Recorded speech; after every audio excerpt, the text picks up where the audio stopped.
Jadi hari ini kita lagi di mana sih, Jen? Kita sekarang lagi di Museum Wayang Banyumas. Kira-kira kita mau ngapain ya? Kita bakal ngajak kalian keliling-keliling Museum Wayang Banyumas. Ikutin terus!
Assalamualaikum warahmatullahi wabarakatuh. Selamat siang, Bapak. Kami dari Selamat siang. Siswi SMA Negeri 3 Purwokerto ingin melakukan wawancara mengenai Museum Wayang Banyumas. Ya, boleh. Mana? Sebelum itu, perkenalkan nama saya perkenalkan. Jauzia Dultra Madini, bisa dipanggil Dini, Dini namanya. sebagai perwakilan dari SMA Negeri 3 Purwokerto. Siap. Sebelum mulai, bolehlah Bapak perkenalan diri dulu terlebih dahulu. Nama saya Triyono Indra Winaryo. Teman-teman lebih enak memanggil saya itu dengan nama Pak Indra. Pak Indra. Kalau kalian yang masih muda, Om Indra. Oke, Om. Ya.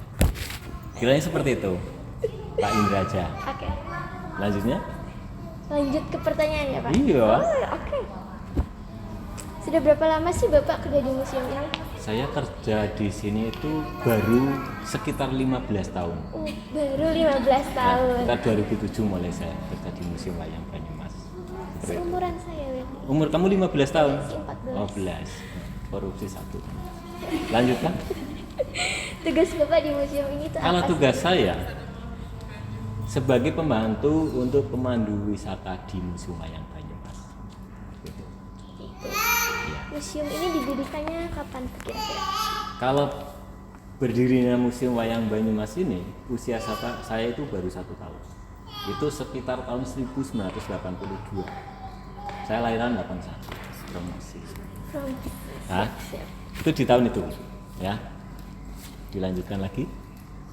Siapa yang mendirikan museum ini? Yang mendirikan Museum Wayang Banyumas atau yang mandegrani, beliau Bapak Suparso Rustam. Asli beliau dari Banyumas, ya, pada waktu itu menjabat sebagai gubernur. Makanya beliau benar-benar berperan penting sekali untuk menciptakan suasana museum wayang, terutama di seni budaya. Peduli sekali. Seperti itu. Dan didukung para dalang di wilayah Kabupaten Banyumas dan sekitarnya. Gitu. Di Sengkuyung. Seperti itu.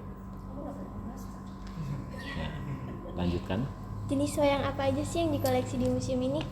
Kalau jenis wayangnya, koleksi di dalam Museum Wayang Banyumas ini, dari jenis wayang kulitnya itu sekitar 600 buah wayang kulit. Kedua wayang golek yang meliputi wayang golek Purwo dan golek Menak itu menceritakan dengan cerita yang berbeda. Wayang Potehi, wayang Sadat atau yang di situ para wali di situ. Ya, wayang Pancasila atau wayang Suluk, wayang Perjuangan, wayang Krucil, wayang Suket, dan wayang beber. Juga di lain dari wayang itu ada benda-benda prasejarah, ya, seperti keris, pusaka atau tosanaji. Itu nanti kita ceritakan saya di situ prosesnya pembersihannya. Di situ kayaknya tadi saya itu baca itu ada tingkatannya seperti apa cara memproses untuk pembersihan atau pemeliharaan gitu. Boleh lanjut lagi? Kira-kira ada tokoh siapa aja nih di sini? Tokoh wayang. Iya. Kalau tokoh wayang, secara umum masyarakat itu memahami, apalagi dari dunia pendidikan, dari kalangan pendidikan itu Pandawa. Ya, Pandawa itu yang paling ganteng kan kayak saya. Iya, Namanya Ajanoko. jelas. Ya, itu kita ada di situ ya. Dan tokoh yang lain itu banyak banget gitu. Tapi yang lebih kita itu mengenal itu para Pandawa, ya. Nah, apalagi kayak kalian itu yang lagi di situ mengenalnya itu yang Arjuna itu Janoko. Kayak yang kameraman itu. Lanjutkan. Museum ini ngoleksi wayang aja atau ada koleksi lain?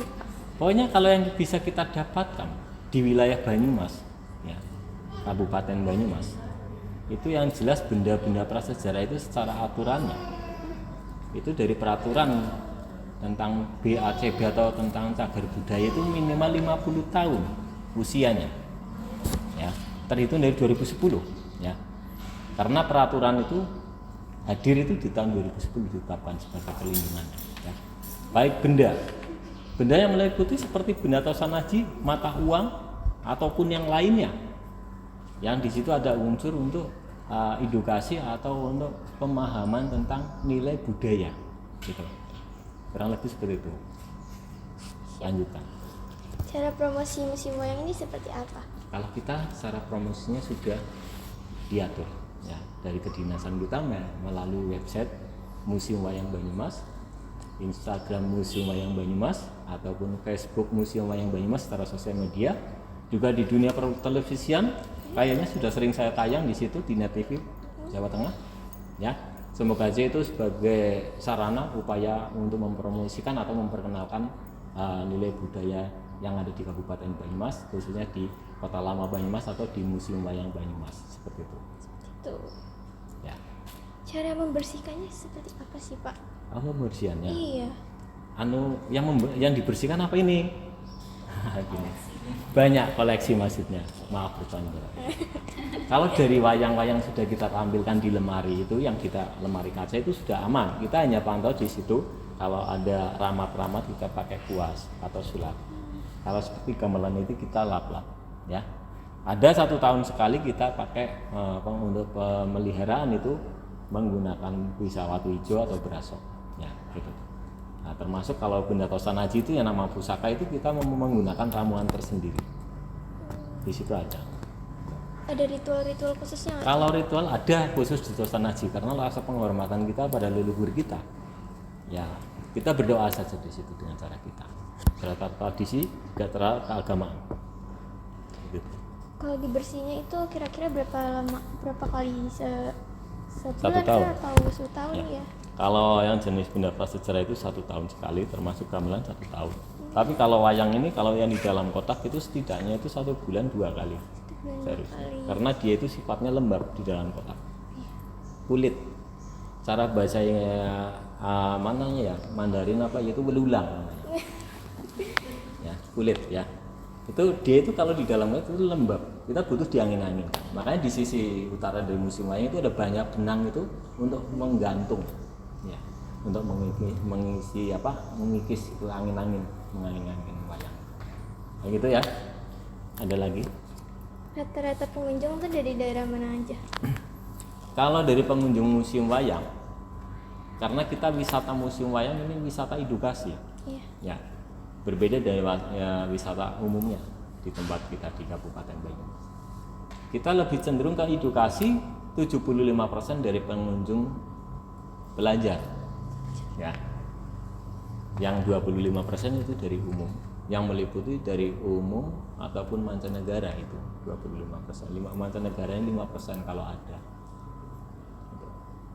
Nah, itu materi yang pendidikan yang sudah ada di materi pendidikan pembelajaran di wilayah Kabupaten Banyumas khususnya itu dari kelas SD. Kelas 3 sudah masuk ke materi pendidikan muatan lokal itu. Mengenal tokoh itu Pandawa itu kan ada 5 ya. Bahkan TK PAUD itu masih juga bisa datang ke sini sebagai awal untuk memperkenalkan pada mereka. Tujuan didirikan museum wayang ini apa ya kira-kira? Untuk tujuan utamanya kita adalah menjaga ya tempat untuk menampung benda-benda yang sangat berharga itu benda sejarah ya untuk melestarikan budaya kita biar generasi yang ke depan ya itu tahu peninggalan leluhur kita itu dari sisi budaya wayang seperti ini dari peninggalan budaya tentang kearifan lokal seperti benda-benda itu masa-masa dulu itu seperti apa kita semuanya berupaya untuk dilestarikan biar generasi yang akan datang itu benar-benar paham ngerti tentang perjuangan mewujudkan untuk menciptakan pelestarian di museum wayang apa yang ada di wilayah kabupaten kita sendiri ini Kabupaten Banyumas maksudnya terutama di dunia pewayangan ya budaya pewayangan atau seni budaya. Harga tiket masuknya berapa ya? Kita kayaknya mahal banget loh. Iya, mahal banget loh teman-teman. Di bawah standar parkir Rp1.000 satu anak. Mudah-mudahan kalau nggak keberatan warga Banyumas, masyarakat Banyumas kedepannya kita naikkan lagi. Gitu ya. Itu 1.000 saja untuk per saat ini. Ya mudah-mudahan kita ngikuti aja peraturan daerah yang ada nanti. Dibukanya dari jam berapa tuh Pak? Kita bukanya harinya. Iya boleh. Hari produktif kita Senin sampai dengan Jumat ya. Kita jam kerja jam 7 sampai dengan jam setengah 4 ya. Tapi jam buka kita itu jam 9 sampai jam 3 untuk pelayanan gitu. Hari Sabtu dan Minggu kita ada tugas untuk piket di sini sama sampai jam 2.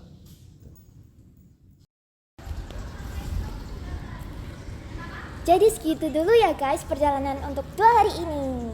Terima kasih sudah menonton. Bye.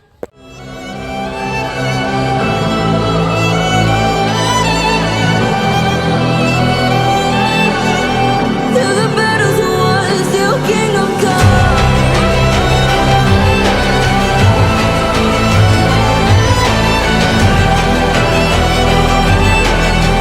I'll never run. Best to give me your loyalty, 'cause I'm taking the world, you'll see. They'll be calling me, calling me.